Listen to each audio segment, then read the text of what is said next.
Hey, Rick, what did you eat last night? I had sautéed spinach with black garlic. Ooh. I know, right? So, I bought black garlic a while ago and used it, and at this point I can't really remember what it was, but I thought I need to use it up.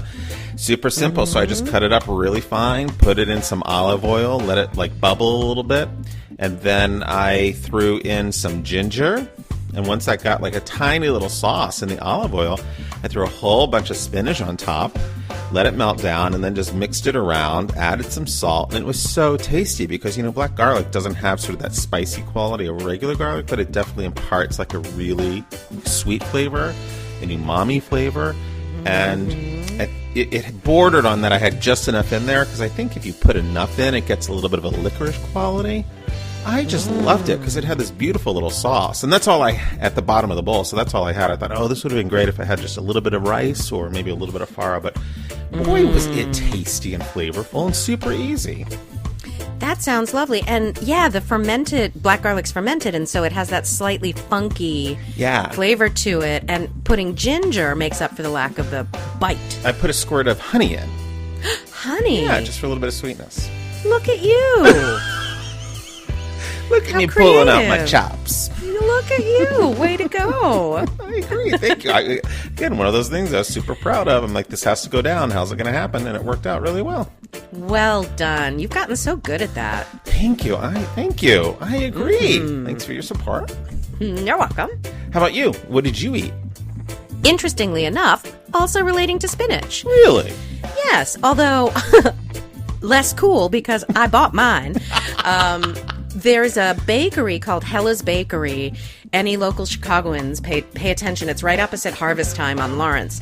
And it has these incredible spinach pies. And they have other pastries and cookies and baklava and other stuff too, but their spinach pies are legendary. And it's a little family-owned business. It appears to be a couple, and they're lovely. And they're wearing masks, and they had hand sanitizer, and they have a mask order, and it was exactly what I wanted. Completely delicious, and I reheated it in the toaster oven, and it was probably the best spinach pie I've ever had. Wow, nice. Good. And how good to feel secure buying it. Yeah, exactly. That's really wonderful. It was great. Wonderful. Yeah, it was a wonderful treat, and I will be returning, and certainly next time I'm in the market for anything like baklava, which I love. I'm glad to know that place is there, because I can walk there, unfortunately. It's a little close for comfort.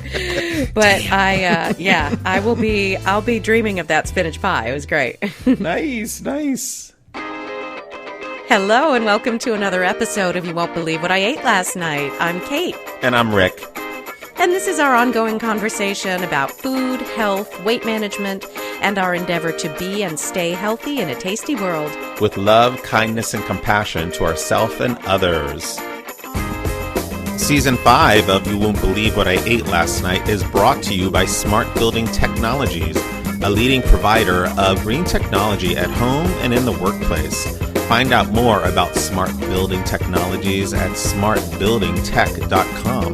That's smartbuildingtech.com.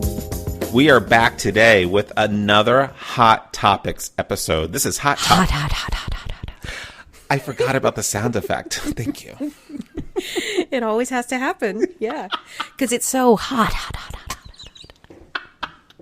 Hot Topic 6, baby. We just love these. They're so fun. They're so informative.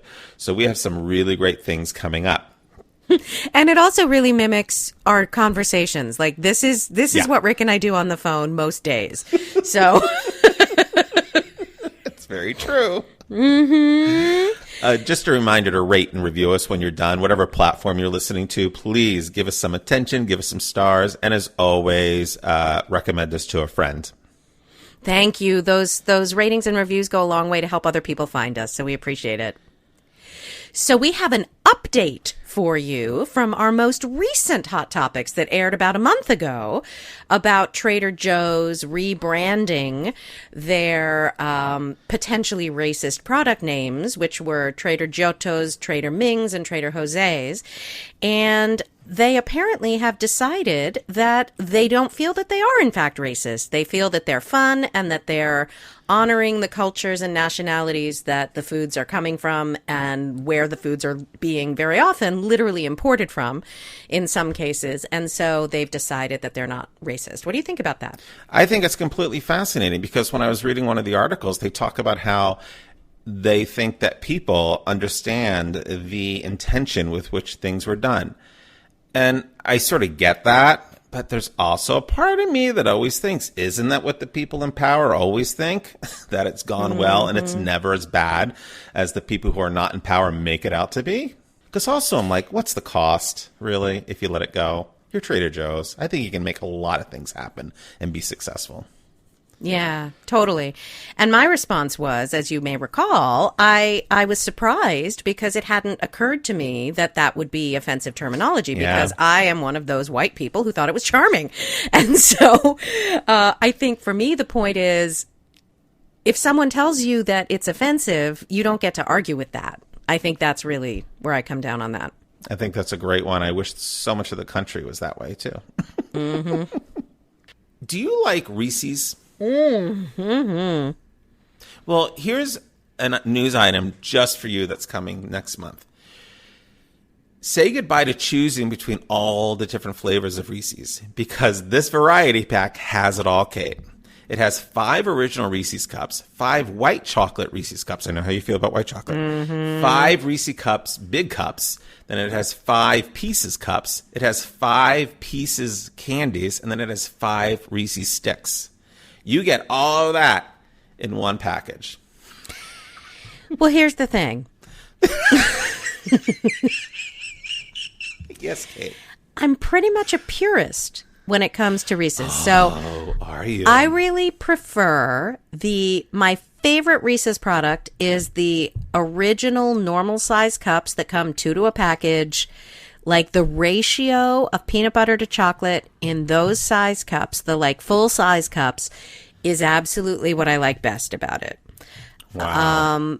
My second choice is your holiday Reese's, which have a slightly higher peanut butter filling proportion to the chocolate, which would be like your Christmas trees, your Easter eggs, and your pumpkins. For your Halloween candy situation, those are my next favorite choices. My third would be the miniature ones that you give out or, whatever, because they have a slightly higher chocolate to peanut butter ratio. So I prefer the original, then I prefer the higher peanut butter ratio, then I prefer the higher chocolate ratio. And then when you start messing with them by putting stuff in it, then it's no longer really particularly interesting to me. I am seriously impressed the way you have this all dialed out. It's almost if you've thought about it. Yeah. Yeah. I would say of like sort of, what would you call them? Grocery store candies, I guess, for lack of a better word, like of your basic run-of-the-mill non-gourmet candy. Those are my favorite. Reese's cups are my favorite. So if I were going on a desert island and I could only get candy from like the checkout register, basically, full-size Reese's peanut butter cups would be my choice. Or if I could get the holiday versions, which have more peanut butter, that would be better. Now they have a new Thins version as well. Yeah, Reese's Thins. So they're thinner, and it looks as though there's way too much chocolate from the photo, respectively, proportionately. But I don't know. I haven't tried it. Why didn't they call us? I know. They don't want to know my opinion.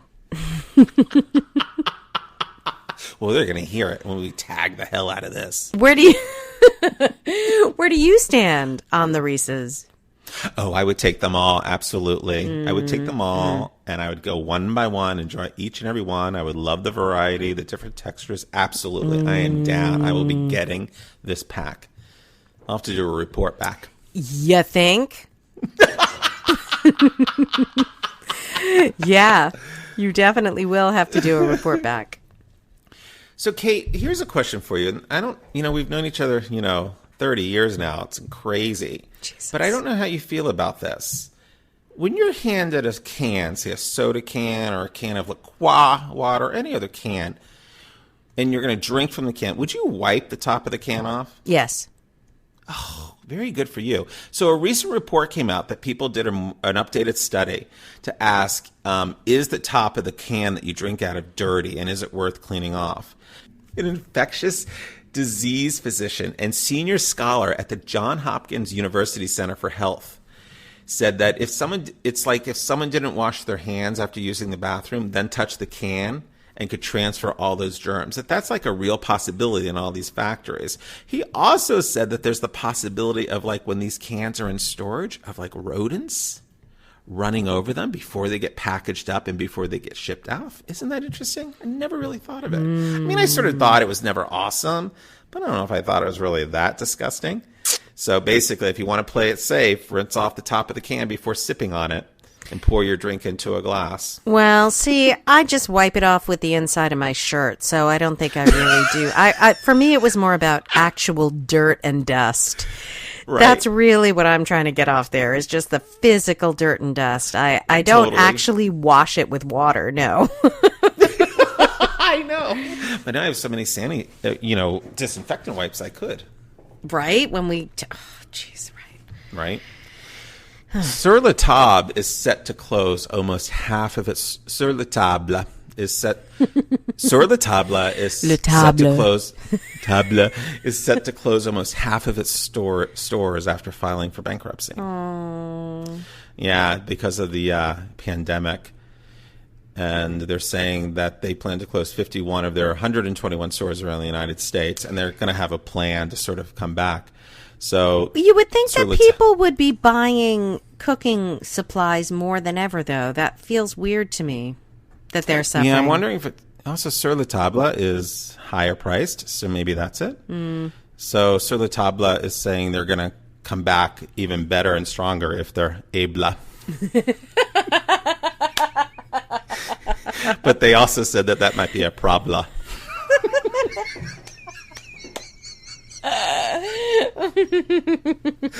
One of our favorite episodes from South Park is when Stan tries to return something to Sur la Table. Oh my God, and everything is habla. Yeah.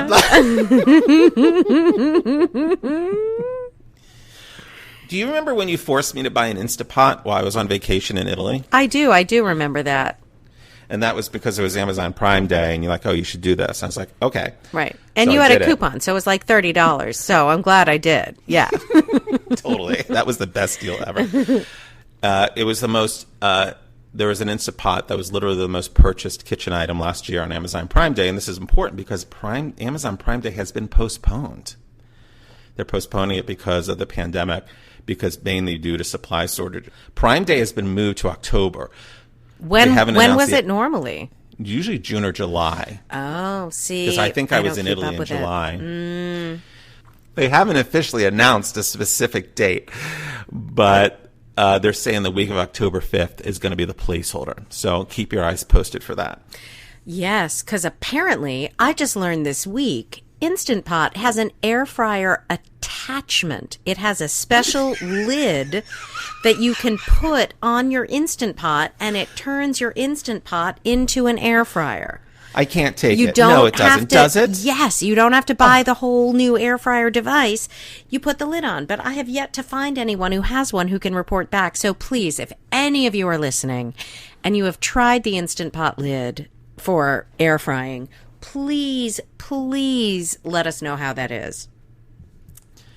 So the one I have is super sad, and it is about restaurant closures. So I know. So I saw an article in the Chicago Tribune about, it's like a running list of all the restaurants that are closing in Chicago. And I flipped through it and I was like super sad, and even sadder because I saw that the ones that I know about in my neighborhood that have closed weren't even on the list. So oh, wow. It's a running list, but not really.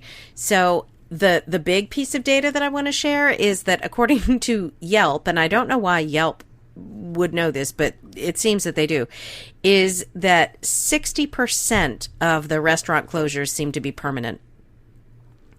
So it looks like we are going to be losing the vast majority of our restaurants over this. So this is just basically another reason or another cry to say, support your local restaurants when you can, because boy, do they need our help. Because I think, we think about, I don't know that we all, especially those of us who eat out a lot generally and are like, eating out's expensive. Like, the thing is, eating out is expensive. And even though we might be in a restaurant thinking, God, this is a lot of money for a meal, that's how much money it costs to make that kind of food and to have service. Like, restaurants don't make a lot of profits, generally speaking. Mm-hmm. It's a very low profit margin industry, as industries go. And so it's a good reminder to all of us to support the places that we love while we're able. Yeah, that's brilliant. Super sad, brilliant. And to remember to support local, to try and stay away from some of the chains shopping you may be doing. Yes. If you do want to support the community, there's a couple ways. The James Beard Foundation has this really great organization where they've committed its full-time staff and programs for the next 12 to 18 months to their program called Open for Good. It's a campaign to support the recovery and rebuilding of independent restaurants. So that's really good. There's World Central Kitchen, which is, overseen by Jose Andres, who they safely distribute individually packaged fresh meals in communities that need support for children, families, seniors, people that can't venture out during this time. They're also delivering a lot of meals to the frontline people at the hospitals. There's this other organization called Off the Plate, which I found, which is really focused on reviving restaurants. They provide meals, deliver meals, and feed communities. And as always, remember there's your local food banks that need your support also if you want to support your community. And there's this other great organization I found, which is called Restaurant Workers Community Foundation, where 50% of their direct relief is to individual restaurant workers, 25% of their relief is serving restaurant workers in crisis, and there's another 25% that's dedicated to helping restaurants get back up and running if they've been shut down for too long. So we'll post those on our Facebook page, and we'll show them on our Instagram page if you want to find more ways to donate money. Awesome. Did you know that edible sales are up? Edibles? Do you mean cannabis edibles? I do. Tell me. Yeah, so it says this more anxious times, like a global pandemic, call for palliatives, like meditation, exercise, or in some cases, I hate that they use this word, weed. I'm like, what are we, in the 70s? It says that more than a dozen states declared cannabis stores and medical marijuana dispensaries essential businesses, which the community in itself thought was amazing.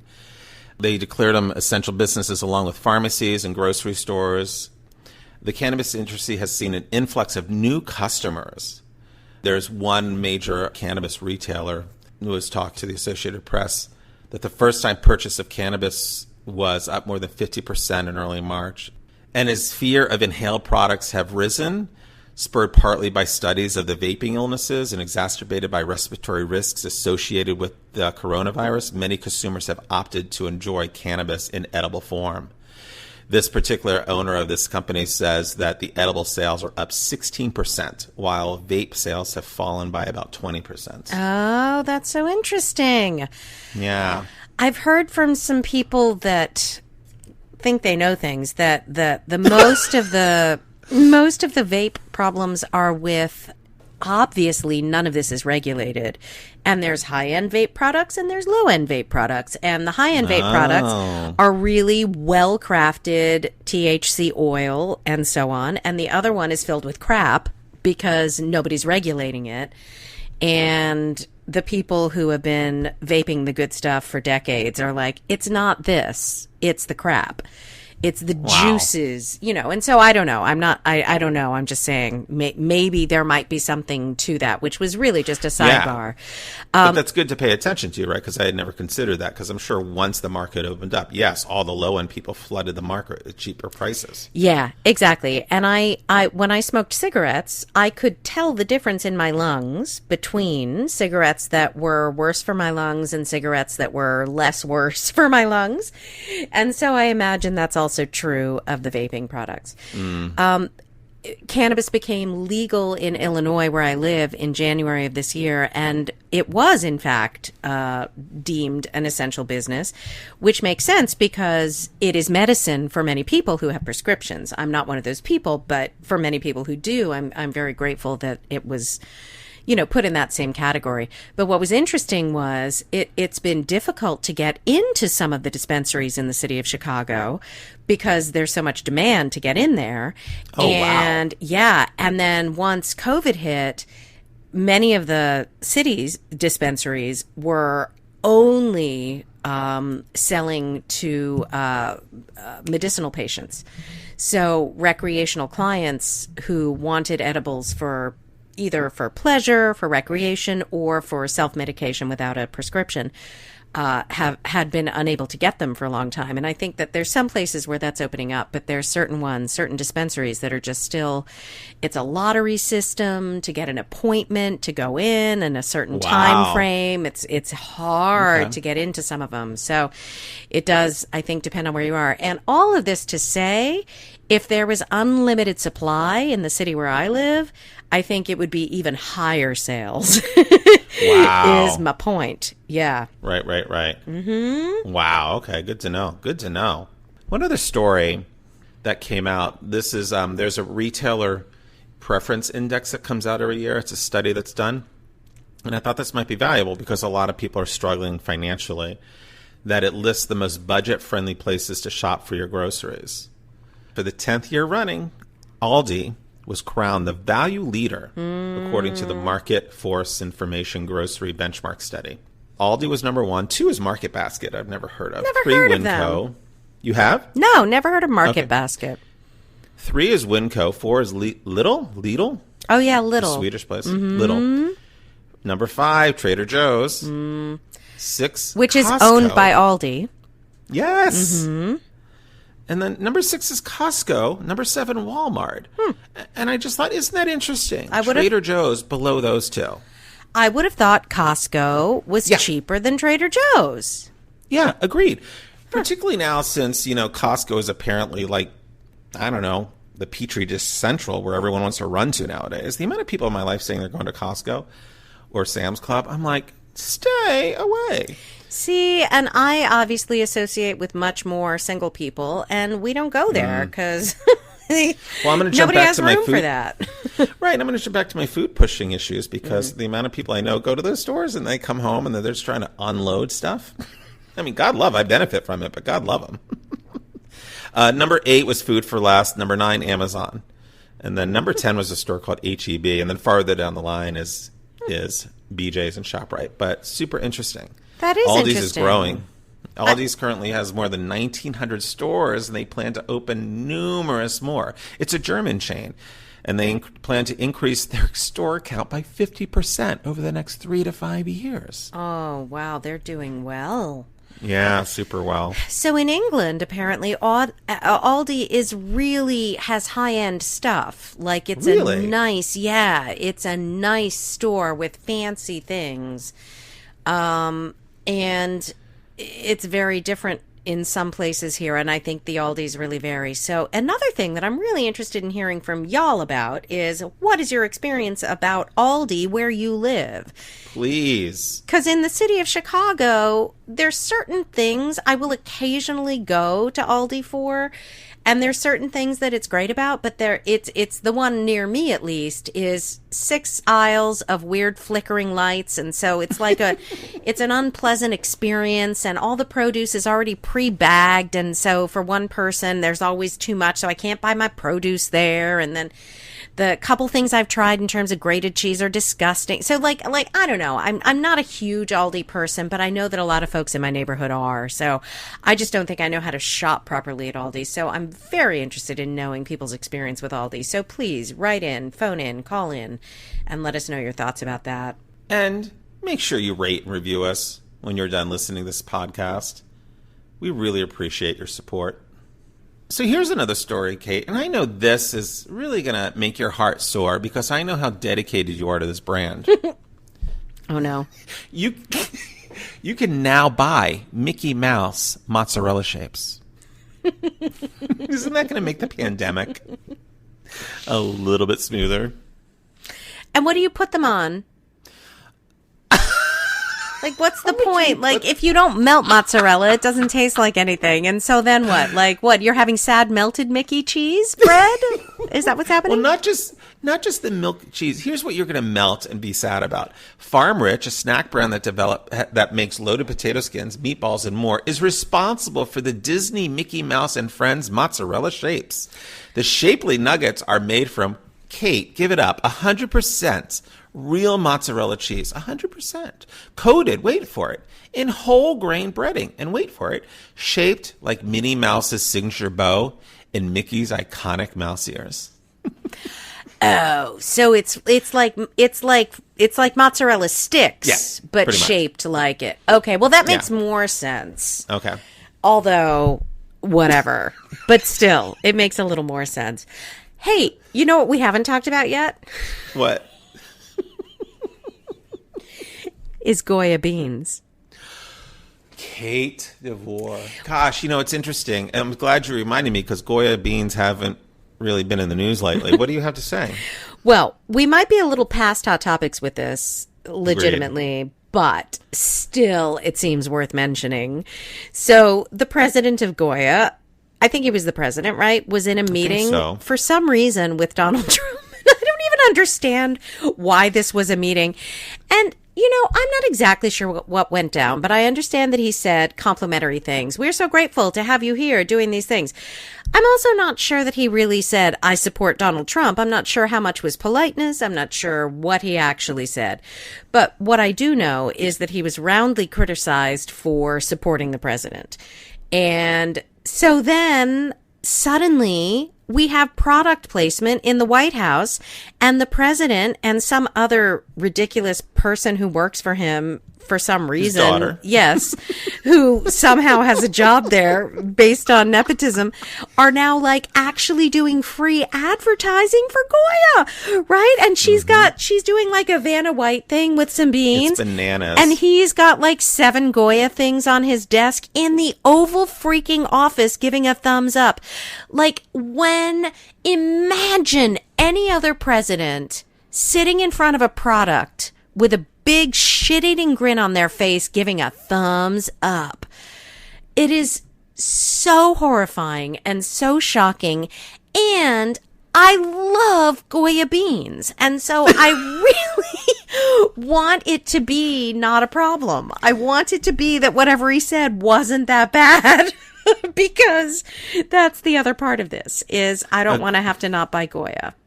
Well said. Now I'm going to throw this story in, Kate, because I'm constantly surprised in my life by how many people eat Hostess products. I actually don't, but it's always fun when I'm out shopping and people will pick up a Twinkie.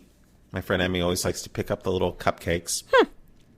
Hostess recalls raspberry zingers over mold concerns. Even that got my attention because isn't the whole point of this stuff that it doesn't really go bad? But I'm like, oh, good to know. I was just about to say it gives me more faith in their products that they do in fact mold. That it can actually rot? But then I think, at what point did what rot? And like what... Kate, you're killing me. I do want to know more about that. Well, hold. I have a few more lines of information. They recalled the Hostess raspberry zingers because the product may develop mold prior to the best by date, according to the Food and Drug Administration. The Hostess Prior to the best by date. And let's all just assume, if you saw a best by date on a Hostess fucking Twinkie type product, how long do you expect it's going to be good past that date? A good 2-3 years, right? Like, you're not assuming. I'm in for a couple years, yeah. Yeah. Okay. So it's going to get mold before the best by date. And they're probably thinking, oh, it lasts for a couple years, but we still got to put the kibosh on it. That's what's rich. But if it got mold before that date, how did that happen? Someone probably didn't do the recipe right, and put in enough chemicals, maybe? Did someone just touch all the packaging? Like, that's all I can think of is somebody just like ran their hand along the inside of every package. All I can Remember think when that of. guy from Taco Bell was like licking all the shells or the taco shells before he put food in them? No! What are you talking about? This is years ago. Some video service of some guy at Taco Bell's putting together tacos, and he'd just be licking the shells with his tongue before he'd prepare them. Oh, just 'cause? Just 'cause. Oh, Yeah. okay. You know, bored at the job site. Yeah. And this is where listeners, dear listeners, I say to you, you're welcome, because this is where we're going to end the conversation about disgusting things that we've heard happen in fast food kitchens. So, Kate, I know that we can't travel for a while, but I thought this was still an important story coming out of Venice, Italy. Okay, I'm ready. A new restriction will be placed on how many people can be in their gondolas. Oh. And it's primarily because it's the ballooning average weight of tourists flocking to the destination. Really? Wait for it. Over the last 10 years or so, tourists weigh more, and rather than having them step on a scale before they get on, which we all appreciate, we are limiting the number, says Andrea Balbi, the president of Venice's Gondola Association. Okay? Now, it gets even more interesting. Balbi said heavier loads often make the gondolas take on water, making it harder for the gondoliers to navigate canal traffic. And this is how he described it. He says, the article said he doesn't miss words. He says, quote, from some countries, it's like bombs loading on. And when the boat is fully loaded, the hull sinks and water enters, he said. From some countries. Quote, going forward with over half a ton of meat on board is dangerous, end quote. Yeah, well, half a ton's 1,000 pounds, so divided by however many. Yep, I see that. And as a sidebar, during the shutdown of the pandemic, the city's canal water became visibly clearer due to the massive reduction in canal traffic. Did you see that ridiculous fake thing about how there were dolphins? Do you remember this? Did you see this? I did see There was that, so much yes. around early in the pandemic. There was so much misinformation about not livestock. What's the word I mean? Wildlife returning to natural places, and they're like, "There's dolphins now in the canals," and I'm like, "Are there? I don't think so." And of course, there were not. Have you been to Santorini, Greece? Yes, it is the most beautiful place, with the possible exception of the Amalfi Coast in Italy. I would say those are the two most beautiful places I've ever been. But Santorini Nice. is one of my most incredibly beautiful memories on these trips that I took with my mama. Well, we just wanted to deliver this breaking news that if you choose to go to Santorini, you can no longer ride a donkey. Greece.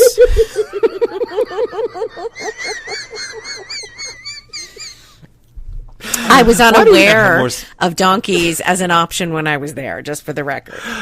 When I was there and the boat docked at the bottom, you could get up through a chairlift or you could ride a donkey up. Even then, I was like, I'm not riding a donkey. It seems cruel. But Greece banned hefty tourists from riding donkeys on the popular island of Santorini. Well, good. After activists complained that the animals were suffering spinal injuries. Well, yeah, obviously, Yeah. I'm glad that they banned people that are too heavy. I do not remember either a chairlift or a donkey. I'm not quite sure how that happened, but I think I don't know what, but I don't remember either of those. I don't remember endangering anyone getting onto Santorini, but hey. I remember taking the lift and being scared of that enough as it was. I'm like, ooh, a lift in a foreign country, whatever will happen. Was it like a funicular type thing? Yeah. Huh. Yeah. Maybe I did and I just don't remember. All right. Huh. This is breaking news. Poor diets threaten U.S. national security, and it's serious. Now, I'm going to give you the highlights because I thought this was such an interesting title, but it took so long to get to what the actual security threat was. Yeah, sounds like an Onion article. Do tell. It does. So let's just throw out a couple caveats that are easy. Right. People are eating more. People's diets are terrible. Okay. The idea that poorer people have less access to good food, blah, blah, blah, right? Rising waistlines, everything. Okay. So this article says that lack of proper nutrition is also a threat to national security, stating that diet-related illnesses are harming the readiness of U.S. military and the budgets of the U.S. Department of Defense and the U.S. Department of Veteran Affairs. 71% of people between the ages of 17 and 24 do not qualify for military service, with obesity being the leading medical disqualifier. Wow. And then the other thing is apparently, there's all this federal money that comes through the taxes. There's a lot of vying for money between all the departments. And apparently, we're seeing more money going towards nutrition, wellness, education, and being taken away from the military budgets. Isn't that interesting? That is. I'm not sure how to feel. That is interesting. Well, it's obviously weird that our country is so obese, and yet somehow it's not surprising given our country. I don't know. It's weird. I was Padma Lakshmi was just talking about, she has this new show on Hulu, which you've seen and I haven't, and I can't remember what it's called. But Taste the Nation. Thank you. Taste the Nation. And she's going around tasting food, and she is a conversation for another day, but she's been on a lot of talk shows and stuff recently, and somebody asked her what is American food? And her answer was so interesting. And I've heard this in other contexts before as well, which is really, there isn't much American food. She's like corn and beans, basically. So like succotash, is really the most American food. Cause she's like, American is apple pie. Apple pie ain't American. We didn't have apples. We didn't have lard. We didn't have sugar. We didn't have a bunch of stuff. Right. And so American food is really, it isn't a thing. And I had seen another thing on one of those chef's tables that we talked about years ago. We had a couple episodes, if you're interested, people listening.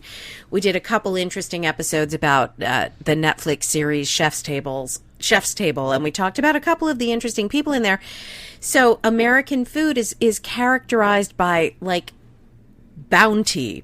There's a lot of it, but it isn't really a thing. And so we as a nation, in our little mini life of 200 and whatever years it's been, have developed certain tastes. We really like Italian American food. We really like Chinese American food. We like Thai American food. There's certain things that we really like, Mexican. But these are all immigrant based. These are all based in other people coming, the melting pot that we were originally designed to be back when people thought that was a good idea. Before they've decided, whoops, we didn't actually want anybody with brown skin in that melting pot. Our bad. Right. But good Lord, what would the food be like? That's what I want to say to these people. Like, really? Do you just well, they probably would be happy with Wonder Bread and Velveeta for the rest of their lives. But like, that's basically what we're up against. But it was an interesting thing about how American food doesn't really have an identity. Yes. Like, I remember there's that. Italian food, there's Chinese, like everything has an identity except American. And I was talking to a client of mine recently who's Japanese, and we were talking about different foods, and he's like, American food, hamburgers, pizza, which is weird because neither of those are American. And yet they're part of our identity. But he's right. Like, when you look at it from an outside view, there is no American cuisine, which is weird. And so many times when you ask someone about a restaurant what type of cuisine it was, they're like, they struggle. They don't really have a lot to say. They're like, American. And I always struggle with, what does that mean? Not because of what you just said, but I'm like, I need more specifics, because it generally does mean volume and cheapness to me is what I think when I think about American. And if somebody said it's an American restaurant, I would interpret that as meaning it means bar food. Yes, bar food is another one, totally. Which is fried shit, burgers, chicken sandwiches, stuff like that. Like, that's what I think of as American food. And a lot of it, and a lot of fat. Agreed, 100%. Tell your friends about us, because word of mouth is really turning out to be the best thing that helps our podcast grow. And we know you have a lot of time on your hands, so we have 5 years worth of podcasts, 2 a month for you to catch up on. Yes, and everybody needs a fun, light, 30 to 40-minute podcast just to get them through the week. So thank you very much for that. And also answer our questions. So we expect you to respond. Thank you. That's my teacher voice. We expect you to respond to our questions. And don't make Kate pull out her teacher voice. Thanks so much for listening. Stay safe. Thanks. Bye.